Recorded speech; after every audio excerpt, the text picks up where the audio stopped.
Hello everybody out there, Dr. Laux here, talking to you today about changing strings. We are going to be showing you how to properly wind the string on the peg and talk about making sure that we take all the kinks out of it before we attach it to the tailpiece so that it does not break. It is homecoming week here at my school, and today is character day, so I am dressed as a Punisher, my favorite Marvel character.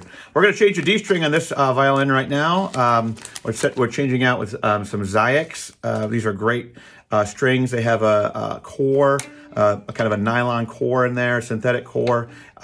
Give you a really nice warm sound. Enjoy that. So as you can see, I have the yellow top, and the yellow top matches. These are both the Dario strings that I'm replacing. So I'm going to go ahead and take off this D string. Get it taken off all the way.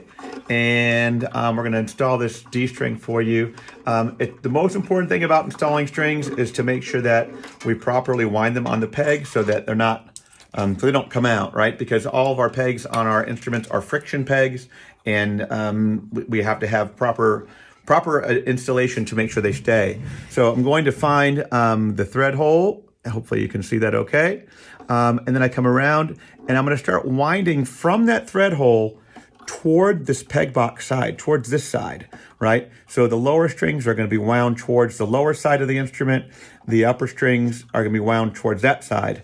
And so if our organization kind of comes off, I can pull that peg out to kind of push it towards that hole again, and I can keep winding. Now, once I get most of the wound part of the string on there, the wrapped part, then I want to take that string, I'm going to pull away a little bit.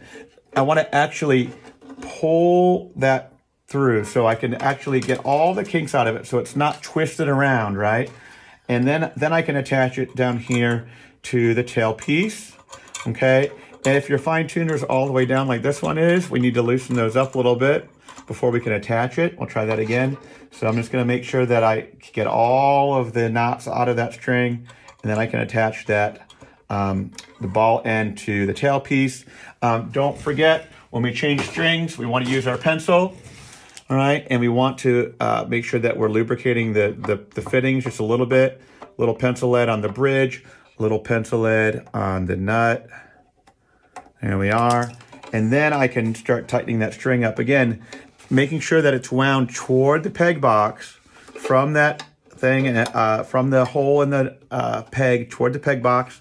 I have the string in the groove of the nut, in the groove of the bridge, and I can start applying a tension. Now, you can't see this, but over on my computer, I have my tuner, and I'm gonna keep tuning this up until I get to the pitch, to D, which is this pitch, right? My A I just did, that's gonna be a little low, but you can see that it's starting to lose pitch already because these are a synthetic core string and they will stretch. So I'm going to keep tuning that up. We don't want to go over the pitch too far, and then I can take it and I can actually stretch that string, just wiggle a little bit, just to pre-stretch it a little bit more, and go. And so these are going to stretch for a few days, and we have to keep tuning them up constantly. There's my A again.